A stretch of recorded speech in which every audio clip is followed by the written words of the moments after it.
Hey everyone, in this video we are going to discuss about ಕೇಂದ್ರೀಯ ವಿದ್ಯಾಲಯ ಸಂಘಟನಾ KVS ಏನಿದೆ. So ಅದರಲ್ಲಿ notification ಆದಂತಹ ನಾನ್ ಟೀಚಿಂಗ್ ಸ್ಟಾಫ್ ಗಳು ಯಾವ್ಯಾವು ಆಯ್ತಾ. ನಾನ್ ಟೀಚಿಂಗ್ ಸ್ಟಾಫ್ ಗಳು ಸಚ್ ಆಸ್ ಲೈಬ್ರರಿಯನ್ ಇರಬಹುದು, ಮ್ಯೂಸಿಕ್ ಟೀಚರ್ ಇರಬಹುದು, ಸ್ಟೆನೋಗ್ರಾಫರ್ ಗ್ರೇಡ್ 2 ಇರಬಹುದು, ಸೆಕ್ರೆಟರಿಯೇಟ್ ಇರಬಹುದು, ಸೆಕ್ಷನ್ ಆಫೀಸರ್ ಇರಬಹುದು, ಪ್ರಿನ್ಸಿಪಲ್ ಇರಬಹುದು, ಎವ್ರಿಥಿಂಗ್, ಫಿಸಿಕಲ್ ಎಜುಕೇಶನ್ ಇರಬಹುದು, ಆರ್ಟ್ ಚಿತ್ರಕಲಾ ಶಿಕ್ಷಕರು ಇರಬಹುದು, ಎಲ್ಲವನ್ನ ಈ ಒಂದು ವಿಡಿಯೋದಲ್ಲಿ ನಾವು ನೋಡೋರಿದೀವಿ. ನಾನ್ ಟೀಚಿಂಗ್ ಸ್ಟಾಫ್ ಗಳ ಎಲಿಜಿಬಿಲಿಟಿ ಕಂಡೀಷನ್ಸ್ ಏನೇನು, BEd ಕಂಪಲ್ಸರಿ ಬೇಕಾ ಅಥವಾ ಏನ್ ಬೇಡವಾ, CTET ಬೇಕಾ ಬೇಡವಾ ಆಯ್ತಾ, ಯಾವ ರೀತಿ ಅಪ್ಲಿಕೇಶನ್ ಹಾಕಬೇಕು, ಎವ್ರಿಥಿಂಗ್ ಆಯ್ತಾ, ಪೋಸ್ಟಿಂಗ್ ಎಲ್ಲಿ ಕೊಡ್ತಾರೆ, ಸೊ ಎಲ್ಲವನ್ನ ಈ ಒಂದು ವಿಡಿಯೋದಲ್ಲಿ ನಾವು ನೋಡೋಣ. ಬೋಧಕೇತರ ಸಿಬ್ಬಂದಿಗಳ ಬಗ್ಗೆ ಕೇಂದ್ರೀಯ ವಿದ್ಯಾಲಯ ಸಂಘಟನೆಯಲ್ಲಿ ಸೊ ಎಲ್ಲವನ್ನ ಈ ಒಂದು ವಿಡಿಯೋದಲ್ಲಿ ನಾವು ನೋಡೋರಿದೀವಿ. ನಮ್ಮ ಚಾನಲ್ ಮೊದಲೇ ಬಾರಿಗೆ ನೋಡ್ತಾ ಇದ್ರೆ ಹಾಗೆ ಸಬ್ಸ್ಕ್ರೈಬ್ ಮಾಡದೆ ನೋಡ್ತಾ ಇದ್ರೆ kindly do subscribe and click the bell icon and get latest updates. Okay media friends, ನೀವು ಇಲ್ಲಿ ನೋಡ್ತಾ ಇರಬಹುದು, this is the official notification number. Advertisement number ಎಷ್ಟಿದೆ media friends? Advertisement number 15/2022. So already teaching vacancies ಗಳ ಬಗ್ಗೆ ಅಂದ್ರೆ PGT, TGT, PRT ಬಗ್ಗೆ I have already covered ಆಯ್ತಾ. ಏನೇನು ಎಲಿಜಿಬಿಲಿಟಿ ಕಂಡೀಷನ್ಸ್ ಇರಬೇಕು, ಯಾವ ರೀತಿ ಅಪ್ಲಿಕೇಶನ್ ಹಾಕಬೇಕು, ಎಲ್ಲವನ್ನ I have covered in earlier video. ಆ ವಿಡಿಯೋವನ್ನ ಯಾರು ನೋಡಿಲ್ಲ, ಇದೇ ವಿಡಿಯೋದ ಆಯ್ತಾ, ಇದೇ ವಿಡಿಯೋದ ಕಾಮೆಂಟ್ ಸೆಕ್ಷನ್ ಅಲ್ಲಿ ಹೋಗಿ ಫಸ್ಟ್ ಗೆ ಪಿನ್ ಮಾಡಿರ್ತೇವೆ ಆಯ್ತಾ, KVS ಟೀಚಿಂಗ್ ವೇಕೆನ್ಸೀಸ್ ಅಂತ ಹೇಳಿ. ಸೊ ಅಲ್ಲಿ ಹೋಗ್ಬಿಟ್ಟು ನೀವೇನ್ ಮಾಡಬಹುದು, ಆ ಲಿಂಕ್ ಅನ್ನ ಕ್ಲಿಕ್ ಮಾಡಿ ನೀವು ಡೀಟೇಲ್ ಆಗಿರುವಂತಹ ವಿಡಿಯೋವನ್ನ ನೋಡಬಹುದಾಗಿದೆ. ಸೊ ಸದ್ಯಕ್ಕೆ ಈ ಒಂದು ವಿಷಯಕ್ಕೆ ಬರೋದಾದ್ರೆ ನೋಡಿ ಮೀಡಿಯಾ ಫ್ರೆಂಡ್ಸ್, ನಾನ್ ಟೀಚಿಂಗ್ ಸ್ಟಾಫ್ ಗಳು ಯಾವ ಇದಾವ ಅಂತ ನೋಡೋದಾದ್ರೆ ಇಲ್ಲಿ ನೋಡಿ TGT ಅಂತ ಇದೆ ಅಲ್ವಾ, ಅದರಲ್ಲಿ ಆಯ್ತಾ ನಿಮ್ಗೆ ಕಾಣ್ತಾ ಇರಬಹುದು number 5 TGT trained graduate teachers ಅಂತ ಇದೆ. ನಮ್ಮಲ್ಲಿ ಯಾವ ರೀತಿ ಕರ್ನಾಟಕದಲ್ಲಿ graduate primary school teacher GPSTR ಅಂತ ಹೇಳಿ ಕರಿತೀವಿ, ಸೇಮ್ ಅದೇ ರೀತಿಯಾಗಿ TGT ಅಂತ ಹೇಳಿ ಕರೀತಾರೆ. ನೋಡಿ TGT ಅಲ್ಲಿ ಯಾವ್ಯಾವ ಬರ್ತಾವ ಅಂತ ನೋಡೋದಾದ್ರೆ 7 ನೋಡಿ ಆಯ್ತಾ, 7 P and HE ಅಂತಿದೆ, ಫಿಸಿಕಲ್ ಅಂಡ್ ಹೆಲ್ತ್ ಎಜುಕೇಶನ್ ಅಂತ ಏನಿದೆ ಅಲ್ವಾ, ದೈಹಿಕ ಶಿಕ್ಷಕರು, ಸೊ ಅದನ್ನು ಬರುತ್ತೆ. ಹಾಗೇನೆ ಮೀಡಿಯಾ ಫ್ರೆಂಡ್ಸ್ ಆರ್ಟ್ ಎಜುಕೇಶನ್ ಚಿತ್ರಕಲಾ ಶಿಕ್ಷಕರು, ಹಾಗೇನೆ ವರ್ಕ್ ಎಕ್ಸ್ಪೀರಿಯನ್ಸ್ ಆಯ್ತಾ. ಬರೀ ಇಷ್ಟೇ ಬರಲ್ಲ, ಇದ್ರ ಜೊತೆಗೆ ನೋಡಿ 6ನೇ ಸೀರಿಯಲ್ ಲೈಬ್ರರಿಯನ್ ಆಯ್ತಾ, ಗ್ರಂಥಪಾಲಕರು ಅದು ಆಗಿರ್ಬೋದು, ಫಿನಾನ್ಸ್ ಆಫೀಸರ್ ಆಗಿರ್ಬೋದು, ಮ್ಯೂಸಿಕ್ ಟೀಚರ್ ಆಗಿರ್ಬೋದು, ಸಂಗೀತ ಶಿಕ್ಷಕರು ಆಗಿರ್ಬೋದು. ಹಾಗೇನೆ ಮೀಡಿಯಾ ಫ್ರೆಂಡ್ಸ್ ಈ ಒಂದು ಸ್ಟೆನೋಗ್ರಾಫರ್ ಗ್ರೇಡ್ 2 ಆಯ್ತಾ, 14ನೇದು ನೋಡಿ, stenographer grade 2, junior secretariat assistant, senior secretariat assistant, Hindi translator, assistant section officer, assistant engineer ಇನ್ ಸಿವಿಲ್. ಇದ್ರ ಜೊತೆಗೇನೆ ಪ್ರಿನ್ಸಿಪಲ್ ಮತ್ತೆ ಕಮಿಷನರ್ ಪೋಸ್ಟ್ ಬರ್ತವೆ. ಸೊ ಎಲ್ಲವನ್ನ ಡೀಟೇಲ್ ಆಗಿ ಅರ್ಥ ಮಾಡ್ಕೊಂಬರೋಣ. ಈ ವಿಡಿಯೋ ಸ್ವಲ್ಪ ಲಾಂಗ್ ಆಗ್ಬಹುದು, ಬಟ್ ನಿಮಗೆ ಯಾರ್ಯಾರು ನಾನ್ ಟೀಚಿಂಗ್ ವೇಕೆನ್ಸಿಗಳಿಗೆ ವೇಟ್ ಮಾಡ್ತಾ ಇದ್ರಿ ಸೆಂಟ್ರಲ್ ಗವರ್ನಮೆಂಟ್ ಅಲ್ಲಿ, ಸೊ ನಿಮಗೆ ಯಾವ ರೀತಿ ಅಪ್ಲೈ ಮಾಡಬೇಕು ಡೀಟೇಲ್ ಆಗಿ ಅರ್ಥ ಆಗೋಗುತ್ತೆ, ಸರಿನಾ? So let's begin. Okay media friends, ನಿಮ್ಗೆ ಆಲ್ರೆಡಿ ಹೇಳಿದ ಹಾಗೆ TGT ಆಯ್ತಾ, TGT ಅಂತಂದ್ರೆ ನಮ್ಮಲ್ಲಿ ಯಾವ ತರ GPSTR ಇದೆ, graduate primary school teacher, same ಅದೇ ರೀತಿಯಾಗಿರುವಂತಹ ಪೋಸ್ಟ್, ಬಟ್ ಸ್ಯಾಲರಿ ಮಾತ್ರ ಜಾಸ್ತಿ ಇರುತ್ತೆ ಸಿನ್ಸ್ ಇದು 7th CPC ಅಲ್ಲಿ ಆಗೋದ್ರಿಂದ, ಸೆಂಟ್ರಲ್ ಗವರ್ನಮೆಂಟ್ ಪೋಸ್ಟ್ ಆಗಿರೋದ್ರಿಂದ. ನೋಡಿ media friends, physical health and education ಆಯ್ತಾ, PHE ಅಂತ ಕರಿತಾ ಇದ್ದಾರೆ ಇದನ್ನ ಶಾರ್ಟ್ ಆಗಿ. ಹಾಗೇನೆ ಆರ್ಟ್ ಎಜುಕೇಶನ್ ಮತ್ತೆ ವರ್ಕ್ ಎಕ್ಸ್ಪೀರಿಯನ್ಸ್. ಈ ಸ್ಟಾರ್ಟಿಂಗ್ ಅಲ್ಲಿ ಈ ಮೂರಕ್ಕೆ ಇರುವಂತಹ ಎಲಿಜಿಬಿಲಿಟಿ ಕಂಡೀಷನ್ಸ್ ನೋಡ್ಕೊಂಡ್ ಬಂದ್ಬಿಡೋಣ. ನೋಡಿ ಈ ಮೇಲಿನ 3 ಪೋಸ್ಟ್ ಗಳು ಹೇಳಿದ್ವಲ್ವಾ, ಅದು ಲೆವೆಲ್ 7 ನ ಪೋಸ್ಟ್ ಆಗಿರುತ್ತೆ, ಲೆವೆಲ್ 7 ನ ಹುದ್ದೆ ಆಗಿರುತ್ತೆ ಆಯ್ತಾ. ಸೆಂಟ್ರಲ್ ಗವರ್ನಮೆಂಟ್ ಅಲ್ಲಿ ಲೆವೆಲ್ 1, ಲೆವೆಲ್ 2, ಲೆವೆಲ್ 3, ಲೆವೆಲ್ 4 ಈ ರೀತಿ ಕಂಟಿನ್ಯೂ ಆಗ್ತಾ ಹೋಗುತ್ತೆ, ಸರಿನಾ. SSLC ಮೇಲೆ ಅಪಾಯಿಂಟ್ ಆಯ್ತು ಅಂತಂದ್ರೆ ಲೆವೆಲ್ 1 ಅಂತ ಕರೀತಾರೆ, ಸರಿನಾ. ಹಾಗೆ ಡಿಗ್ರಿ ಮೇಲೆ ಎಲ್ಲ ಅಪಾಯಿಂಟ್ ಆಗ್ತಾ ಇದ್ರೆ ಲೆವೆಲ್ 7 ಆ ರೀತಿ ಕರೀತಾರೆ. ಸೊ ಸ್ಯಾಲರಿ ಬಂದು 44,900 ಇಂದ 1,42,400 ವರೆಗೂ ನಿಮ್ಗೆ ನೋಡಕ್ ಸಿಗುತ್ತೆ. ಸರಿ, ಇಷ್ಟೇನಾ ಸಂಬಳ ಅಂತ ನೋಡೋದಾದ್ರೆ ನೋಡಿ, ಇದಕ್ಕೆ ಬೇರೆ ಎಲ್ಲ ಆಡ್ ಆಗುತ್ತೆ, TA, DA, ಸರಿನಾ. ಹಾಗೇನೆ ಬೇರೆ ಬೇರೆ ಫೆಸಿಲಿಟೀಸ್ ಗಳು ಇರ್ತವೆ. ಹಾಗೇನೆ ನೋಡಿ HRA ಇರುತ್ತೆ ಆಯ್ತಾ, HRA ಅಂತ ಹೇಳ್ತಾರೆ, HRA ಇರುತ್ತೆ. ಹಾಗೇನೆ media friends central government health scheme ಅಂತ ಹೇಳ್ತಾರೆ, CGHS ಅಂತ ಹೇಳ್ತಾರೆ, ಇದನ್ನು ಆಡ್ ಆಗುತ್ತೆ. ಇದ್ರ ಜೊತೆಗೆ ನಿಮಗೆ ತುಂಬಾನೇ ಫೆಸಿಲಿಟಿ ಇರ್ತವೆ. ನಿಮಗೆ ಒಂದ್ ವೇಳೆ ಮಕ್ಕಳಾಯ್ತು ಅಂತಂದ್ರೆ ನಿಮಗೆ ಆ ಒಂದು ಮಕ್ಕಳಿಗೆ ಎಜುಕೇಶನ್ಗೆ ಆಯ್ತಾ ಅಲವೆನ್ಸಸ್ ಬರುತ್ತೆ, ಸರಿನಾ, ಪ್ರತಿಯೊಂದಕ್ಕೆ. And all India tour allowances ಇರ್ತವೆ, ಸರಿನಾ, LTC ಅಂತ ಹೇಳ್ತಾರೆ. ಸೊ ಇಷ್ಟೆಲ್ಲಾ ಫೆಸಿಲಿಟೀಸ್ ಇರ್ತವೆ, ಸರಿನಾ. ಸೊ ಹಾಗಾಗಿ ಈ ಒಂದು ಆಪರ್ಚುನಿಟಿಯನ್ನ ಸರಿಯಾಗಿ ಯೂಸ್ ಮಾಡ್ಕೊಳ್ಳಿ ನಮ್ಮ ಎಲ್ಲಾ ಕನ್ನಡದ ಅಭ್ಯರ್ಥಿಗಳು. ನೋಡಿ ನಾನ್ ಟೀಚಿಂಗ್ ಸ್ಟಾಫ್ ಗೆ ಅಪ್ಪರ್ ಏಜ್ ಲಿಮಿಟ್ ಬಂದು 35 ಏಜ್ ಆಯ್ತಾ, 35 ಏಜ್ ವರೆಗೂ ನೀವು ಅಪ್ಲಿಕೇಶನ್ ಹಾಕಬಹುದು ಅನ್ರಿಸರ್ವ್ಡ್ ಕ್ಯಾಂಡಿಡೇಟ್ ಆಗಿದ್ರೆ. SC ST ಗೆ ಆಯ್ತಾ ಮುಂದೆ ಹೇಳ್ತೀವಿ, ಹಾಗೇನೆ OBC ಗೆನೂ ರಿಲ್ಯಾಕ್ಸೇಷನ್ ಇದೆ, ಅದನ್ನ ಮುಂದೆ ಹೇಳ್ತೀವಿ, don't worry.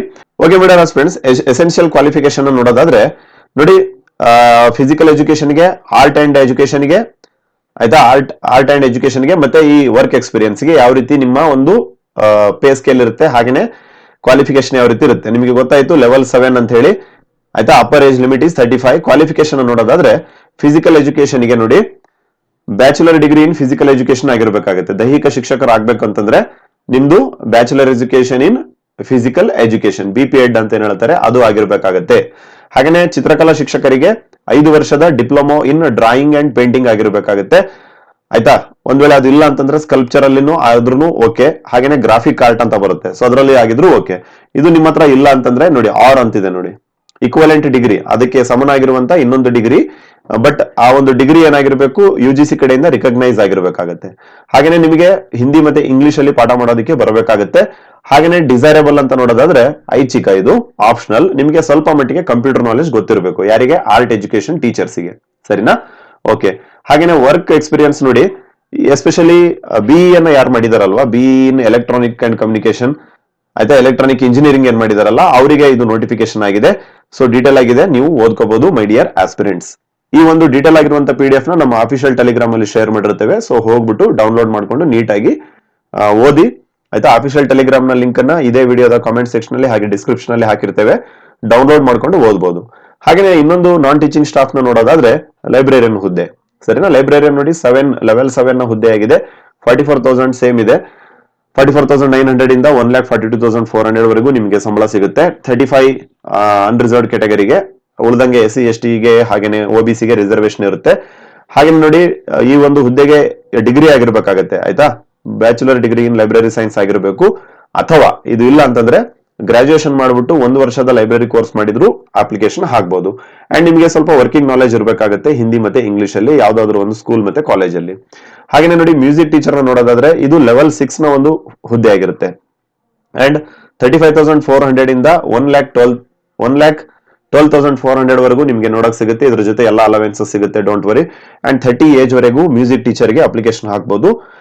Primary teacher in music ನ ನೋಡೋದಾದ್ರೆ ಎಜುಕೇಶನ್ ಕ್ವಾಲಿಫಿಕೇಶನ್ ಸೀನಿಯರ್ ಸೆಕೆಂಡರಿ, ಆಯ್ತಾ. ಸೀನಿಯರ್ ಸೆಕೆಂಡರಿ ಅಂದ್ರೆ +2 ಸೆಕೆಂಡ್ ಇಯರ್ PUC ಆಗಿರಬೇಕು 50% ಮಾರ್ಕ್ಸ್ ಅಲ್ಲಿ, ಸರಿನಾ? ಅಥವಾ SSLC ಆಗ್ಬಿಟ್ಟು 50% ಮಾರ್ಕ್ಸ್ ತಗೊಂಡು ಇಕ್ವಲೆಂಟ್, ಅದ್ರ ಜೊತೆಗೆ ನೋಡಿ very important, bachelor degree in music ಆಗಿರ್ಬೇಕಾಗುತ್ತೆ, ಅಥವಾ equivalent from the recognised university. Music ಗೆ ಸಮನಾಗಿರುವಂತಹ ಇನ್ನು ಯಾವ್ದಾಗಿರುವಂತಹ ಒಂದು ಕೋರ್ಸ್ ನ ಓದಿರ್ಬೇಕಾಗತ್ತೆ, ಡಿಗ್ರಿಯನ್ನು ಓದಿರ್ಬೇಕಾಗತ್ತೆ, ಯಾವ್ದಾದ್ರು UGC ಇಂದ, ಆಯ್ತಾ. ಯಾವುದೇ ಕಾಲೇಜಲ್ಲಿ ಓದಿ, ಬಟ್ ಆ ಕಾಲೇಜ್ ಏನಾಗಿರ್ಬೇಕು UGC ಇಂದ ರಿಕಗ್ನೈಸ್ ಆಗಿರ್ಬೇಕು. ಹಾಗೇನೆ ಇಂಗ್ಲಿಷ್ ಮತ್ತೆ ಹಿಂದಿಯಲ್ಲಿ ಎಸ್, ಆಯ್ತಾ. ಅಫ್ಕೋರ್ಸ್ ನಿಮ್ಗೆ ಹಿಂದಿ ಮತ್ತೆ ಇಂಗ್ಲಿಷ್ ಬರ್ತಾ ಇರುತ್ತೆ, ಸೊ ಅದರಲ್ಲಿ ನಿಮಗೆ ಪಾಠ ಮಾಡಕ್ ಬಂದ್ರೆ ಓಕೆ ಅಂತ ಹೇಳ್ತಾ ಇದಾರೆ. ಹಾಗೇನೆ ಸ್ವಲ್ಪ ಮಟ್ಟಿಗೆ ಕಂಪ್ಯೂಟರ್ ನಾಲೆಜ್ ನಿಮಗೆ ಇರಬೇಕಾಗುತ್ತೆ my dear aspirants. So note ಅಂತ ಹೇಳ್ತಾ ಇದಾರೆ, ಸೂಚನೆ: candidate who have obtained diploma in music are not eligible ಅಂತ ಹೇಳ್ತಾ ಇದಾರೆ ನೋಡಿ, ಆಯ್ತಾ. ಮ್ಯೂಸಿಕ್ ಅಲ್ಲಿ ಯಾರು ಡಿಪ್ಲೊಮಾ ಮಾಡಿದಿರಲ್ಲ ಅವರು ಅಪ್ಲೈ ಮಾಡುವಂತ ಅವಶ್ಯಕತೆ ಇಲ್ಲ ಅಂತ ಹೇಳ್ತಾ ಇದಾರೆ. ಅವ್ರೇನ್ ಕೇಳ್ತಾ ಇದಾರೆ, ನಿಮ್ಮ ಒಂದು ಬ್ಯಾಚುಲರ್ ಡಿಗ್ರಿ ಅಂದ್ರೆ ಡಿಗ್ರಿಯನ್ನು ಕೇಳ್ತಾ ಇದಾರೆ, ಡಿಪ್ಲೊಮಾ ಅವ್ರು ಕೇಳ್ತಾ ಇಲ್ಲ, ಸರಿನಾ? ಓಕೆ. ಹಾಗೆ ನೋಡಿ ಇನ್ನ ಉಳಿದಂತ ಹುದ್ದೆಗಳೇನಿದಾವೆ, ಫಿನಾನ್ಸ್ ಆಫೀಸರ್, ಅದು ಲೆವೆಲ್ 7 ನ ಒಂದು ವೇಕೆನ್ಸಿ ಆಗಿದೆ, ಸರಿನಾ? 35 ಏಜ್ ವರೆಗೂ ಅರ್ಜಿಯನ್ನು ಹಾಕ್ಬಹುದು. BCom ಅನ್ನ ಓದಿರ್ಬೇಕಾಗತ್ತೆ, ಆಯ್ತಾ. BCom ವಿತ್ 50% ಮಾರ್ಕ್ಸ್ ಇದ್ರು ನೀವು ಅಪ್ಲಿಕೇಶನ್ ಹಾಕ್ಬಹುದು. ಅಂಡ್ ಅಟ್ ಲೀಸ್ಟ್ 4 ವರ್ಷ ನಿಮಗೆ ಎಕ್ಸ್ಪೀರಿಯನ್ಸ್ ಇರಬೇಕಾಗತ್ತೆ ಇನ್ ಆಡಿಟ್ ಮತ್ತೆ ಅಕೌಂಟ್ ಅಲ್ಲಿ, ಸರಿನಾ? ಒಂದ್ ವೇಳೆ ಇದಿಲ್ಲ ಅಂತಂದ್ರೆ MCom ಆಗಿರ್ಬೇಕು, ಸೇಮ್, ಆಯ್ತಾ. ಆಡಿಟ್ ಅಲ್ಲಿ 3 ವರ್ಷ ಎಕ್ಸ್ಪೀರಿಯನ್ಸ್ ಆಗಿರ್ಬೇಕು. ಅದನ್ನು ಇಲ್ಲ ಅಂತಂದ್ರೆ CA ಮಾಡಿದ್ರೆ, ICWA, MBA, ಫಿನಾನ್ಸ್, ನೋಡಿ ಇಷ್ಟೆಲ್ಲ ಡೀಟೇಲ್ ಆಗಿದೆ, ಓದ್ಕೊಳ್ಳಿ. ಹಾಗೇನೆ ನಾಲೆಜ್ ಆಫ್ ಕಂಪ್ಯೂಟರ್ ಅಪ್ಲಿಕೇಶನ್ ಇರಬೇಕಾಗುತ್ತೆ ಮೈ ಡಿಯರ್ ಆಸ್ಪಿರೆಂಟ್ಸ್, ಯಾವುದು ಫಿನಾನ್ಸ್ ಆಫೀಸರ್ ಆಗೋದಕ್ಕೆ. ಹಾಗೇನೆ ಅಸಿಸ್ಟೆಂಟ್ ಇಂಜಿನಿಯರ್ ಇನ್ ಸಿವಿಲ್, ಅದನ್ನು ಸಹ ಲೆವೆಲ್ 7 ನ ಒಂದು ಹುದ್ದೆ ಆಗಿದೆ, ಆಯ್ತಾ. 44,900 to 1,42,000 ನಿಮಗೆ ಸಂಬಳ ಸಿಗುತ್ತೆ. ಅಂಡ್ ಕ್ವಾಲಿಫಿಕೇಶನ್ ನೋಡೋದಾದ್ರೆ ಅಫ್ಕೋರ್ಸ್ ಇಂಜಿನಿಯರಿಂಗ್ ಓದಿರಬೇಕು, ಸಿವಿಲ್ ಅಲ್ಲಿ 2 ವರ್ಷ ಎಕ್ಸ್ಪೀರಿಯನ್ಸ್ ಇರಬೇಕು, ಅಥವಾ 3 ವರ್ಷದ ಡಿಪ್ಲೊಮಾ ಇನ್ ಸಿವಿಲ್ ಇಂಜಿನಿಯರಿಂಗ್ ಮಾಡಿದ್ರು ಅರ್ಜಿಯನ್ನು ಹಾಕಬಹುದಾಗಿದೆ. ಜೊತೆಗೆ 5 ವರ್ಷ ಯಾವ್ದಾದ್ರು ಒಂದು ಬ್ರಾಂಚ್ ಅಲ್ಲಿ ನಿಮಗೆ ಸರ್ವಿಸ್ ಆಗಿರಬೇಕಾಗುತ್ತೆ. ಹಾಗೇನೆ ಅಸಿಸ್ಟೆಂಟ್ ಸೆಕ್ಷನ್ ಆಫೀಸರ್, ಆಯ್ತಾ. ಸೆಕ್ಷನ್ ಆಫೀಸರ್ ಪೋಸ್ಟ್ ನೋಡಿ ಲೆವೆಲ್ 6 ನ ಪೋಸ್ಟ್ ಆಗಿದೆ. ನಿಮಗೆ 35 ಏಜ್ ವರೆಗೂ ಅರ್ಜಿಯನ್ನು ಹಾಕಬಹುದು ಅನ್ರಿಸರ್ವ್ಡ್ ಕ್ಯಾಂಡಿಡೇಟ್ ಆಗಿದ್ರೆ. ಉಳಿದವರಿಗೆ ಎಲ್ಲ ಏಜ್ ರಿಲ್ಯಾಕ್ಸೇಷನ್ ಇರುತ್ತೆ.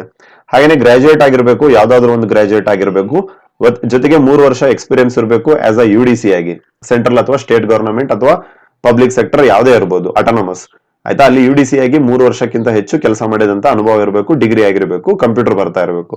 ಹಿಂದಿ ಟ್ರಾನ್ಸ್ಲೇಟರ್ ನೋಡಿ ಮೈ ಡಿಯರ್ ಹಸ್ಬೆಂಡ್ಸ್, ಇದು ಲೆವೆಲ್ 6 ನ ಒಂದು ವೇಕೆನ್ಸಿ ಆಗಿದೆ. 35,400 ಇಂದ 1,12,400 ವರೆಗೂ ನಿಮಗೆ ಸಂಬಳ ಸಿಗುತ್ತೆ. ಇದ್ರ ಜೊತೆ ಎಲ್ಲ ಅಲವೆನ್ಸಸ್ ಇರ್ತವೆ.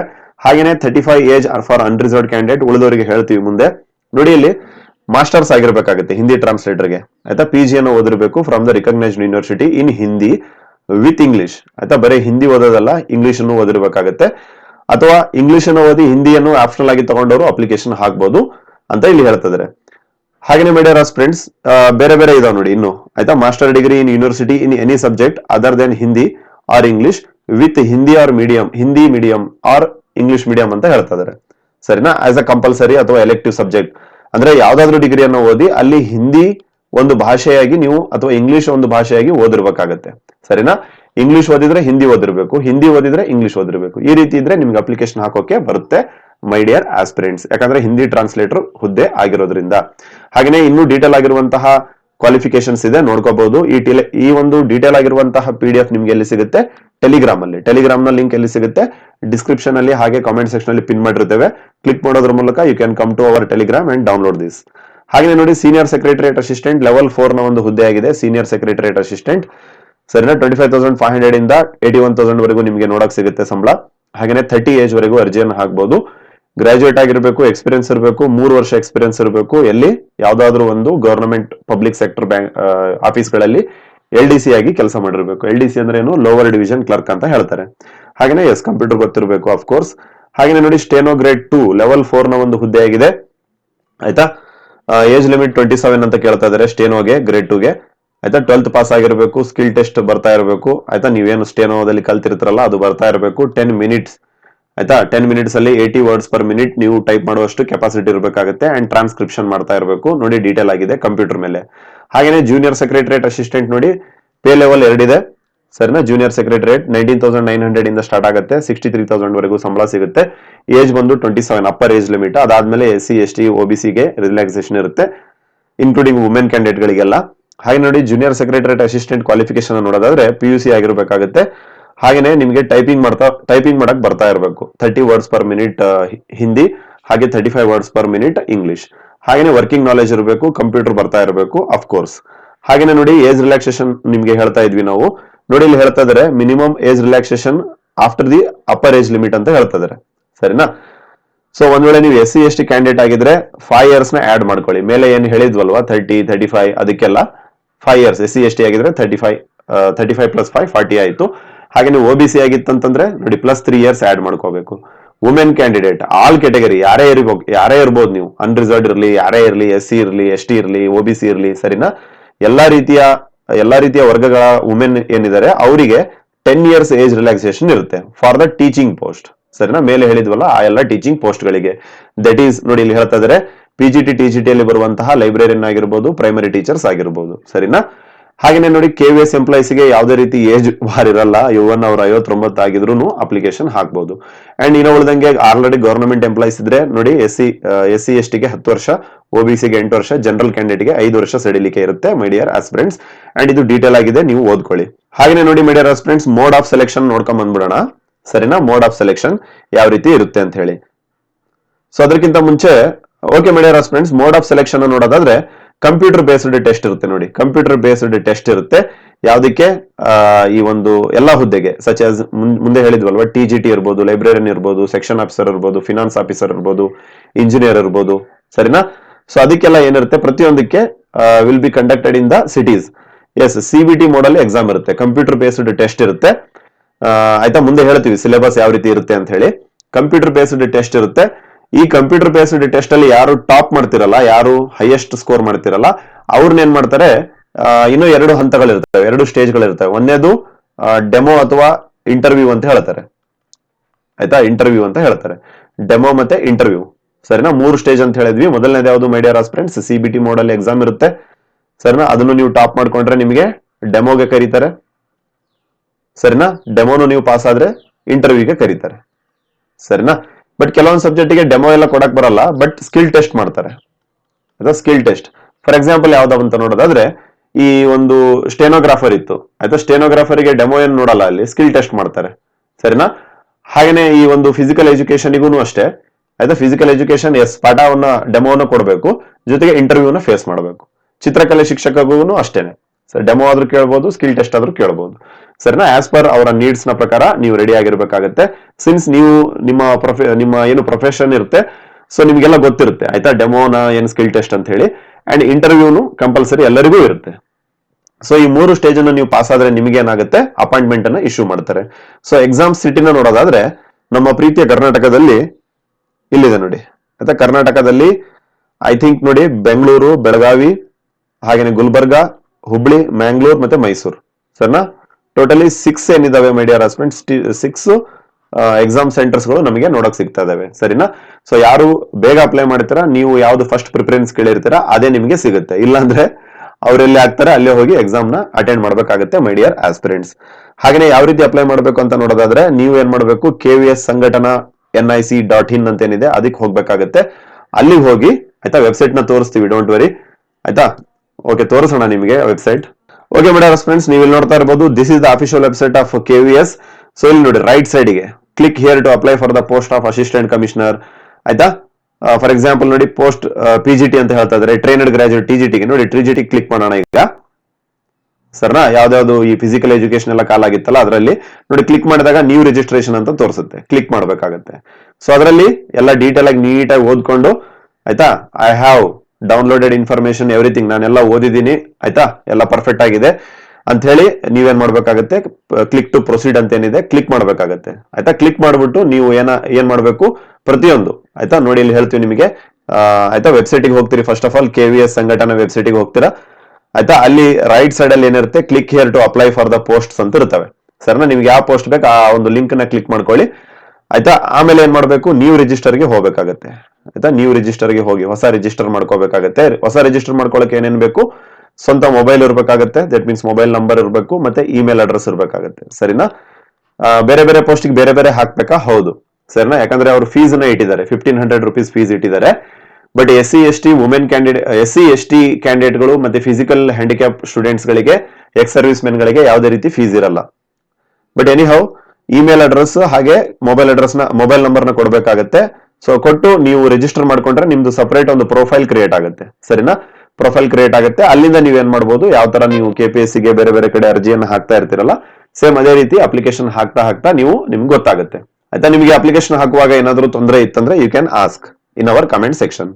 ಹಾಗೇನೆ ಮೈ ಡಿಯರ್ ಫ್ರೆಂಡ್ಸ್, ಇಲ್ಲಿ ನೋಡ್ತಾ ಇರಬಹುದು, ಫೀಸ್ ಬಂದು ಆಯ್ತಾ, ಅಪ್ ಟು ನೋಡಿ, ಮ್ಯೂಸಿಕ್ ಟೀಚರ್ಗೆ, ಲೈಬ್ರರಿಯನ್ಗೆ, ಹಾಗೇನೆ TGT ಅಲ್ಲಿ ಯಾವ ಹುದ್ದೆಗಳು ಬರ್ತವೆ ಅದಕ್ಕೆಲ್ಲ 1500 ಇದೆ. ಇನ್ನು ಉಳಿದಂಗೆ ಏನು ಹಿಂದಿ ಟ್ರಾನ್ಸ್ಲೇಟರ್ ಇತ್ತು, ಬೇರೆ ಬೇರೆ ಏನು ಆಫೀಸ್ ವರ್ಕ್ಸ್ ಇದಾವೆ, ಅದಕ್ಕೆಲ್ಲ 1200 rupees ಇದೆ ನೋಡಿ. ಸರಿನಾ? ಅಂಡ್ ವೆರಿ ಇಂಪಾರ್ಟೆಂಟ್, ನಿಮ್ಗೆ ಹೇಳಿದ್ವಿ ಒಂದು ರಿಲ್ಯಾಕ್ಸೇಷನ್ ಬಗ್ಗೆ ನೋಡಿ, ಫೀಸ್ ರಿಲ್ಯಾಕ್ಸೇಷನ್ ಬಗ್ಗೆ ಹೇಳಿದ್ವಿ, ಇಲ್ಲಿದೆ ನೋಡಿ. No fees is required to be paid by candidates belonging to the SC ST physical handicap as well as ex service men category. Women candidate ಕಟ್ಟಬೇಕಾಗತ್ತೆ, ಒಂದ್ಗಳನ್ನ ಬಿಟ್ಟು ಬೇರೆ ಕ್ಯಾಟಗರಿಯ ವಿದ್ಯಾರ್ಥಿಗಳು ಆಗಿದ್ರೆ.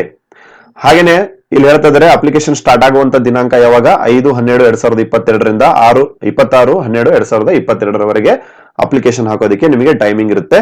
ಹಾಗೇನೆ ಎಕ್ಸಾಮ್ ಸೆಂಟರ್ಸ್ ಎಲ್ಲ ಗೊತ್ತಾಯ್ತು. ಸೊ ಈಗ ನೋಡ್ಕೊಂಡ್ ಬಂದ್ಬಿಡೋಣ ಏನೇನ್ ಸಿಲೆಬಸ್ ಇರುತ್ತೆ ಅಂತ ಹೇಳಿ. ಓಕೆ ಮೈ ಡಿಯರ್ ಫ್ರೆಂಡ್ಸ್, ನೋಡ್ತಾ ಇರಬಹುದು, scheme of return examination for the direct recruitment of teacher. ಆಯ್ತಾ, ಟೀಚರ್ ವೇಕೆನ್ಸಿಗೆ ಒಂದ್ ವೇಳೆ CBT ಮೋಡಲ್ ಎಕ್ಸಾಮ್ ಇದೆ ಅಂತಂದ್ರೆ ಯಾವ ರೀತಿ ಒಂದು ಸಿಲೆಬಸ್ ಇರುತ್ತೆ ಅಂತ ನೋಡೋದಾದ್ರೆ, ಎಕ್ಸಾಮ್ ಪ್ಯಾಟರ್ನ್ ನೋಡೋದಾದ್ರೆ, 180 ಮಾರ್ಕ್ಸ್ ಇಂದು ಒಂದು CET ನಡೆಯುತ್ತೆ ನಿಮಗೆ. ಸೊ ನೋಡಿ, 180 ಮಾರ್ಕ್ಸ್ ಇಂದು CET ಇರುತ್ತೆ. ಅದರಲ್ಲಿ 80 ಮಾರ್ಕ್ಸ್ ಆಯ್ತಾ ಈ ರೀತಿ ಬರ್ತವೆ. ಯಾವ್ದಾವ್ದು, ಇಂಗ್ಲಿಷ್ ಮತ್ತೆ ಹಿಂದಿಯ ಪ್ರೊಫಿಷಿಯನ್ಸಿಯನ್ನು ಅಳೆಯಲಾಗುತ್ತೆ ನಿಮಗೆ. ಆಯ್ತಾ, 30 ಮಾರ್ಕ್ಸ್ಗೆ ಹಿಂದಿ ಮತ್ತೆ ಇಂಗ್ಲಿಷ್ ಅನ್ನ ಕೇಳ್ತಾರೆ, 30 ಮಾರ್ಕ್ಸ್ಗೆ. ಪಾರ್ಟ್ 2 ದಲ್ಲಿ ಏನಿದೆ, ಜನರಲ್ ಅವೇರ್ನೆಸ್, ರೀಸನಿಂಗ್ ಮತ್ತೆ ಮೆಂಟಲ್ ಎಬಿಲಿಟಿ. ಆಯ್ತಾ, ಟೋಟಲ್ 50 ಮಾರ್ಕ್ಸ್ ಕೇಳ್ತಾರೆ. ಅದಾದ್ಮೇಲೆ ನಿಮ್ದು ಮ್ಯೂಸಿಕ್ ಏನ್ ಸಬ್ಜೆಕ್ಟ್ ಇದೆಯಲ್ಲ ಅದಕ್ಕೆ ಸಂಬಂಧಪಟ್ಟಂತೆ 100 ಮಾರ್ಕ್ಸ್ ಇಂದು ಒಂದು ಎಕ್ಸಾಮ್ ನಡೆಯುತ್ತೆ. ಸೊ ಟೋಟಲ್ ಆಗಿ ಎಷ್ಟಾಯ್ತು, 180 ಮಾರ್ಕ್ಸ್ ಇಂದು ಒಂದು ಎಕ್ಸಾಮ್ ನಡೆಯುತ್ತೆ. ಆಯ್ತಾ, ಈ ಎಕ್ಸಾಮ್ ಅಲ್ಲಿ ಯಾರು ಟಾಪ್ ಮಾಡ್ತೀರಾ ಅವ್ರನ್ನ ಪ್ರೊಫಿಷಿಯನ್ಸಿ ಟೆಸ್ಟ್ ಮಾಡ್ತಾರೆ ನೋಡಿ, 60 ಮಾರ್ಕ್ಸ್ ಇರುತ್ತೆ ಅದು. ಸರಿನಾ? ಸೊ ಅದರಲ್ಲಿ ಪರ್ಫಾರ್ಮೆನ್ಸ್ ಟೆಸ್ಟ್ ಅಂತೇಳಿ 30 ಮಾರ್ಕ್ಸ್ ತೆಗಿತಾರೆ, ಹಾಗೇನೆ ಇಂಟರ್ವ್ಯೂ ಅಂತೇಳಿ 30 ಮಾರ್ಕ್ಸ್. ಸೊ ಟೋಟಲಿ 60 ಮಾರ್ಕ್ಸ್ ಆಯ್ತು. ಸೊ ಏನು 180 ಮತ್ತೆ 60 ಮಾರ್ಕ್ಸ್ ನ ಏನ್ ಮಾಡ್ತಾರೆ, 60:40 ಅಂತ ಮಾಡ್ಬಿಟ್ಟು ನಿಮ್ಮ ಮೆರಿಟ್ ಅನ್ನ ಡಿಸೈಡ್ ಮಾಡ್ತಾರೆ my dear music teacher aspirants. ಹಾಗೇನೆ scheme of the examination for the direct recruitment of TGT work experience ಅಂತ ನೋಡಿದ್ವಲ್ವಾ, ಸೇಮ್ ಅವರಿಗೂ ಅದೇ ರೀತಿ ಇದೆ ನೋಡಿ. 180 80 ಮಾರ್ಕ್ಸ್ ಏನಿದೆ, ಇಂಗ್ಲಿಷ್ ಮತ್ತೆ ಹಿಂದಿಯ ಪ್ರೊಫಿಷಿಯನ್ಸಿ, ಜನರಲ್ ಅವೇರ್ನೆಸ್ ಮತ್ತೆ ಕಂಪ್ಯೂಟರ್ ಪ್ರತಿಯೊಂದು ಕೇಳ್ತಾರೆ. ಹಾಗೆ ನಿಮ್ ಸಬ್ಜೆಕ್ಟ್ ಆಯ್ತಾ, ಎಲೆಕ್ಟ್ರಾನಿಕ್ ಏನಿದೆ ಅದ್ರ ಮೇಲೆ ನಿಮಗೆ 100 ಮಾರ್ಕ್ಸ್ ಇಂದು ಎಕ್ಸಾಮ್ ಇರುತ್ತೆ. ಸೇಮ್ ಅದೇ ರೀತಿ ನಿಮ್ದು ವೇಟೇಜ್ ನ ಡಿಸೈಡ್ ಮಾಡ್ತಾರೆ. ಅದೇ ರೀತಿಯಾಗಿ ಈ ಲೈಬ್ರರಿಯನ್ ಹುದ್ದೆಗೆ ನೋಡಿ, ತುಂಬಾ ಇಂಪಾರ್ಟೆಂಟ್, ಲೈಬ್ರರಿಯನ್ ಅನೇಕ ವಿದ್ಯಾರ್ಥಿಗಳು ಕೇಳ್ತಾ ಇದ್ರಿ. 180 ಮಾರ್ಕ್ಸ್ ಇಂದು ಎಕ್ಸಾಮ್ ಇರುತ್ತೆ. ಸೊ ಅದರಲ್ಲಿ ಸ್ಟಾರ್ಟಿಂಗ್ ಅಲ್ಲಿ ನೋಡಿ 30 ಮಾರ್ಕ್ಸ್ ಇಂದು ಇಂಗ್ಲಿಷ್ ಮತ್ತೆ ಹಿಂದಿ ಎಕ್ಸಾಮ್ ಇರುತ್ತೆ. ಆಯ್ತಾ, ಒಂದೇ ಎಕ್ಸಾಮ್ ಇರುತ್ತೆ ನಿಮಗೆ, ಅಂದ್ರೆ 180 ಮಾರ್ಕ್ಸ್ ಇಂದ ಇರುತ್ತೆ. ಸೊ ಅದರಲ್ಲೇ ಸೆಕ್ಷನ್ಸ್ ಇರ್ತಾವೆ, ಪಾರ್ಟ್ 1, ಪಾರ್ಟ್ 2, ಪಾರ್ಟ್ 3 ಅಂತ ಹೇಳಿ ನೋಡಿ. ಪಾರ್ಟ್ 2 GK ಕೇಳ್ತಾರೆ, ಮೆಂಟಲ್ ಎಬಿಲಿಟಿ ಕೇಳ್ತಾರೆ, ಹಾಗೇನೆ ಕಂಪ್ಯೂಟರ್ ಕೇಳ್ತಾರೆ. ಸೊ ಟೋಟಲ್ ಎಷ್ಟಾಯ್ತು, 50 ಮತ್ತೆ ಈ ಮೇಲೆಯ 30 80 ಮಾರ್ಕ್ಸ್ ಆಯ್ತು. ಅದಾದ್ಮೇಲೆ ಗ್ರ್ಯಾಂಡ್ ಟೋಟಲ್ ನೋಡಿ 100 ಮಾರ್ಕ್ಸ್ ಇದೆ. ಆಯ್ತಾ, ಇನ್ನೊಂದು ನೋಡೋದಾದ್ರೆ 100 ಮಾರ್ಕ್ಸ್ ಇಂದು ನಿಮ್ಮ ಸ್ಪೆಸಿಫಿಕ್ ಲೈಬ್ರರಿ ಏನ್ ಸಬ್ಜೆಕ್ಟ್ ಇದೆ ಅದ್ರ ಮೇಲೆ ಓದ್ಕೋಬೇಕಾಗುತ್ತೆ. ಸೊ ಗ್ರ್ಯಾಂಡ್ ಟೋಟಲ್ ನೋಡೋದಾದ್ರೆ 180 ಮಾರ್ಕ್ಸ್ ಇಂದು ಏನ್ ಮಾಡ್ಬೇಕಾಗುತ್ತೆ, ನೀವು ಎಕ್ಸಾಮ್ ನ ಬರೀಬೇಕಾಗುತ್ತೆ. ಸೇಮ್ 70:30 60 ಮಾರ್ಕ್ಸ್ ಇಂದು ಇಂಟರ್ವ್ಯೂ ಇರುತ್ತೆ. ಹಾಗೇನೆ ನೋಡಿ, ಈ ಫಿಸಿಕಲ್ ಎಜುಕೇಶನ್ ಆಯ್ತಾ, ದೈಹಿಕ ಶಿಕ್ಷಕರಿಗೆ ಮತ್ತೆ ಚಿತ್ರಕಲಾ ಶಿಕ್ಷಕರಿಗೆ ಅವರಿಗೂ 180 ಮಾರ್ಕ್ಸ್ ಇಂದು ಎಕ್ಸಾಮ್ ಇರುತ್ತೆ. ಸೇಮ್ ಆಯ್ತಾ, ಮೇಲೆ ಹೇಳಿದ್ವಲ್ವಾ ಅದೇ ರೀತಿ ಇರುತ್ತೆ. ಅಂಡ್ ನಿಮಗೂ ಇಂಟರ್ವ್ಯೂ ಇರುತ್ತೆ ನೋಡಿ, ಡೆಮೋ ಇರುತ್ತೆ. ಸೊ 70:30 ಅಲ್ಲಿ ಮಾಡ್ತಾರೆ. ಹಾಗೇನೆ ನೋಡಿ, ಇನ್ನು ಉಳಿದಂಗೆ ಫಿನಾನ್ಸ್ ಆಫೀಸರ್ ಆಯ್ತಾ, ನಿಮಗೆ 150 ಮಾರ್ಕ್ಸ್ ಗೆ ಎಕ್ಸಾಮ್ ಇರುತ್ತೆ ಅಂತ ಹೇಳಿ ಹೇಳ್ತಾ ಇದಾರೆ. General English, Hindi, awareness, logical reasoning, computer literacy, ಸರಿನಾ. ಅಂಡ್ ಫಿನಾನ್ಷಿಯಲ್ ಅಡ್ಮಿನಿಸ್ಟ್ರೇಷನ್ ಆಯ್ತಾ, ನಿಮ್ ಸಬ್ಜೆಕ್ಟ್ ಏನಿದೆ ಕಾಮರ್ಸ್ ಅಲ್ಲಿ ಅದು ಓದ್ಕೋಬೇಕಾಗುತ್ತೆ 90 ಮಾರ್ಕ್ಸ್ ಗೆ. ಹಾಗೇನೆ ಸ್ಕಿಲ್ ಟೆಸ್ಟ್ ಇರುತ್ತೆ ನೋಡಿ, ಕಂಪ್ಯೂಟರ್ ಟೆಸ್ಟ್ ಇರುತ್ತೆ. ನಾವು ಆಲ್ರೆಡಿ ಹೇಳಿದಂಗೆ MS ಆಫೀಸ್ ನ ಚೆಕ್ ಮಾಡ್ತಾರೆ, 100 ಮಾರ್ಕ್ಸ್ ಇರುತ್ತೆ, ಸರಿನಾ. ಸೊ ಎಲ್ಲ ಆದ್ಮೇಲೆ ನಿಮಗೆ ಇಂಟರ್ವ್ಯೂ ಇರುತ್ತೆ 60 ಮಾರ್ಕ್ಸ್ ಗೆ. ಸೊ ಮೇಲೆ ಹೇಳಿದಂತ ಎಕ್ಸಾಮ್ಗೆ 80% ಹಿಡಿತಾರೆ, 20% ಇಂಟರ್ವ್ಯೂನ ಹಿಡಿದ್ಬಿಟ್ಟು ನಿಮ್ಮ ಒಂದು ಏನು ಮೆರಿಟ್ ಇದೆ ಅದನ್ನ ರೆಡಿ ಮಾಡ್ತಾರೆ. ಹಾಗೇನೆ ಸೆಕ್ಷನ್ ಆಫೀಸರ್ಗೂ ಅದೇ ರೀತಿ 150 ಮಾರ್ಕ್ಸ್ ಇಂದ ಇರುತ್ತೆ, ಸೇಮ್ ಆಯ್ತಾ, 60 ಮಾರ್ಕ್ಸ್ ಗೆ ಇಂಟರ್ವ್ಯೂ ಇರುತ್ತೆ. ಹಾಗೇನೆ ಮೇಡಿಯರ್ ಫ್ರೆಂಡ್ಸ್ ನೋಡಿ, ಹಿಂದಿ ಟ್ರಾನ್ಸ್ಲೇಟರ್ಗೂ ಅಷ್ಟೇ 180 ಮಾರ್ಕ್ಸ್ ಗೆ ಎಕ್ಸಾಮ್ ಇರುತ್ತೆ. ಅದಾದ್ಮೇಲೆ ನಿಮಗೆ ಕಂಪಲ್ಸರಿ ಆಗಿ ಸ್ಕಿಲ್ ಟೆಸ್ಟ್ ಇರುತ್ತೆ 60 ಮಾರ್ಕ್ಸ್ ಗೆ, ಸರಿನಾ, ಹಿಂದಿ ಅಥವಾ ಇಂಗ್ಲಿಷ್ ಅಲ್ಲಿ, ಸರಿನಾ. ಆಮೇಲೆ 80:20 ಅಲ್ಲಿ ನಿಮ್ಮನ್ನ ಮೆರಿಟ್ ಅನ್ನು ಕನ್ಸಿಡರ್ ಮಾಡ್ತಾರೆ. ಅದೇ ರೀತಿಯಾಗಿ ಅಸಿಸ್ಟೆಂಟ್ ಸೀನಿಯರ್ ಸೆಕ್ರೆಟರಿ ಅಸಿಸ್ಟೆಂಟ್ಗೂ ಸಹ 150 ಮಾರ್ಕ್ಸ್ ಗೆ ಎಕ್ಸಾಮ್ ಇರುತ್ತೆ, ಆಮೇಲೆ ಇಂಟರ್ವ್ಯೂ ಇರುತ್ತೆ. ಅದೇ ರೀತಿಯಾಗಿ ಸ್ಟೆನೋಗ್ರಾಫರ್ ಗ್ರೇಡ್ 2ಗೂ ಅಷ್ಟೇ ನೋಡಿ, ನೀಟಾಗಿ ನೋಡ್ಕೊಂಬಿಡಿ. ಈಗಲೇ 120 ಮಾರ್ಕ್ಸ್ ಗೆ ಎಕ್ಸಾಮ್ ಇರುತ್ತೆ ನಿಮಗೆ, ಸರಿನಾ. 120 ಮಾರ್ಕ್ಸ್ ಗೆ ಎಕ್ಸಾಮ್ ಇರುತ್ತೆ, 120 ಮಿನಿಟ್ಸ್ ಟೈಮಿಂಗ್ ಇರುತ್ತೆ ಅಂತ ಹೇಳಿ ಹೇಳ್ತಾ ಇದ್ದಾರೆ. ಅಂಡ್ ಅದರಲ್ಲಿ ಏನೇನಿರುತ್ತೆ ಅಂತ ನೋಡೋದಾದ್ರೆ ಹಿಂದಿ, ಇಂಗ್ಲಿಷ್ ಇದೆ, ಹಾಗೇನೆ GK ಇದೆ, ಲಾಜಿಕಲ್ ರೀಸನಿಂಗ್ ಇದೆ, ಕಂಪ್ಯೂಟರ್ ಇದೆ ಆಯ್ತಾ, ಕ್ವಾಂಟಿಟೇಟಿವ್ ಆಪ್ಟಿಟ್ಯೂಡ್ ಇದೆ, ಜೊತೆಗೆ ಸ್ಕಿಲ್ ಟೆಸ್ಟ್ ಇರುತ್ತೆ ನೋಡಿ, short hand typing test, computer proficiency. So ಇದನ್ನೆಲ್ಲ ಪಾಸ್ ಮಾಡಿದ್ರೆ ಫೈನಲ್ ನಿಮಗೆ ಇಂಟರ್ವ್ಯೂ ಇರಲ್ಲ. ಸೂಪರ್ ಅಲ್ವಾ, ಇಂಟರ್ವ್ಯೂ ಇರಲ್ಲ ಸ್ಟೆನೋಗ್ರಾಫರ್ ಗ್ರೇಡ್ 2ಗೆ. ಸೊ ಆರಾಮಾಗಿ ನೀವು ಕ್ವಾಲಿಫೈ ಆಗ್ಬಹುದು. ಹಾಗೆ ಮಾಡಿರೋ friends, scheme of examination for the secretariat assistant, ಸರಿನಾ. 120 ಮಾರ್ಕ್ಸ್ ಇಂದ ಎಕ್ಸಾಮ್ ಇದೆ, ಸೇಮ್ ಆಸ್ ಮೇಲೆ ನೋಡಿದ್ವಲ್ಲ ಅದೇ ತರ. ಅದಾದ್ಮೇಲೆ ಸ್ಕಿಲ್ ಟೆಸ್ಟ್ ಇರುತ್ತೆ, ಸರಿನಾ. ಈ ಡೀಟೇಲ್ ಆಗಿರುವಂತ PDF ನಿಮಗೆ ಎಲ್ಲಿ ಸಿಗುತ್ತೆ? Once again I want to say that Telegram ನಲ್ಲಿ ಸಿಗುತ್ತೆ. ಟೆಲಿಗ್ರಾಮ್ ನ ಲಿಂಕ್ ಎಲ್ಲಿ ಸಿಗುತ್ತೆ? ಕಾಮೆಂಟ್ ಸೆಕ್ಷನ್ ಅಲ್ಲಿ ಪಿನ್ ಮಾಡಿರ್ತೇವೆ ಫಸ್ಟಿಗೆ, ಟೆಲಿಗ್ರಾಮ್ ಅಂತ ಹೇಳಿ, ಸರಿನಾ. ಸೊ ಆ ಲಿಂಕ್ ನ ಕ್ಲಿಕ್ ಮಾಡೋದ್ರ ಮೂಲಕ you can come to our Telegram and download this detailed PDF and you can study. And ಇನ್ನೂ ಏನಾದರೂ ನಿಮಗೆ ಒಂದ್ ವೇಳೆ ಡೌಟ್ ಇತ್ತು ಅಂತಂದ್ರೆ you can ask mean our comment section. ಮುಂದೆ ಬರುವಂತ ವಿಡಿಯೋಗಳಲ್ಲಿ ಪ್ರತಿಯೊಂದು ಹುದ್ದೆಯ ಪ್ರತಿಯೊಂದು ನಾನ್ ಟೀಚಿಂಗ್ ಸ್ಟಾಫ್ ನ ನೋಡಿದ್ರಲ್ಲ ಈಗ ನೀವು, ಪ್ರತಿಯೊಂದು ನಾನ್ ಟೀಚಿಂಗ್ ಸ್ಟಾಫ್ ಇಂದು ಸಿಲೆಬಸ್ ನ ಆಯ್ತಾ ಡೀಟೇಲ್ ಆಗಿ ನೋಡೋಣ ಆಯ್ತಾ. ಇದ್ರ ಕೆಳಗಡೆ ಡೀಟೇಲ್ ಆಗಿ ಕೊಟ್ಟಿದ್ದಾರೆ. ಸೊ ಡೀಟೇಲ್ ಆಗಿ ನಿಮಗೆ ಹೇಳ್ತೀವಿ ಆಯ್ತಾ, ಆ ಸಬ್ಜೆಕ್ಟ್ಸ್ ಗಳು ಎಲ್ಲೆಲ್ಲಿ ಓದ್ಕೋಬೇಕು, ಯಾವ ರೀತಿ ಓದ್ಕೋಬೇಕು, ಸ್ಮಾರ್ಟ್ ವರ್ಕ್ ಯಾವ ರೀತಿ ಮಾಡಬೇಕು ಆಯ್ತಾ. ಅಂಡ್ KVS ಬಗ್ಗೆ ಇನ್ನೂ ಎಕ್ಸ್ಟ್ರಾ ಇನ್ಫಾರ್ಮೇಶನ್ ಗಳನ್ನ ನೆಕ್ಸ್ಟ್ ವಿಡಿಯೋಗಳಲ್ಲಿ ನಿಮಗೆ ಕೊಡ್ತಾ ಇರ್ತೇವೆ. ಐ ಹೋಪ್ ನಾನ್ ಟೀಚಿಂಗ್ ಗಳು ಯಾವ್ಯಾವ ಇದಾವಂತ ಗೊತ್ತಾಯ್ತು ನಿಮಗೆ ಈ ಒಂದು ವಿಡಿಯೋದಿಂದ. ಸೊ ಈ ರೀತಿ ಅನೇಕ ಅಪ್ಡೇಟ್ ಗಳನ್ನ ಪಡೆಯೋಕೆ ನಮ್ಮ ಚಾನಲ್ ನ ಸಬ್ಸ್ಕ್ರೈಬ್ ಮಾಡ್ಕೊಳ್ಳಿ. ಸಬ್ಸ್ಕ್ರೈಬ್ ಬಟನ್ ನ ಕ್ಲಿಕ್ ಮಾಡಿ ಆಲ್ ಎನ್ನುವಂತ ಆಪ್ಷನ್ ನ ಸೆಲೆಕ್ಟ್ ಮಾಡ್ಕೊಳ್ಳಿ. ಬಿಕಾಸ್ ಎಲ್ಲಾ ವಿಡಿಯೋಗಳು ನಿಮಗೆ ಎಲ್ಲರಿಗಿಂತ ಮುಂಚೆ ಬೇಗ ರೀಚ್ ಆಗುತ್ತೆ, ಸರಿನಾ. ಇನ್ನು ನಿಮ್ಗೆ ಏನಾದರೂ ಡೌಟ್ ಇದ್ರೆ you can ask mean our comment section. Thank you for listening. As always, God bless you all.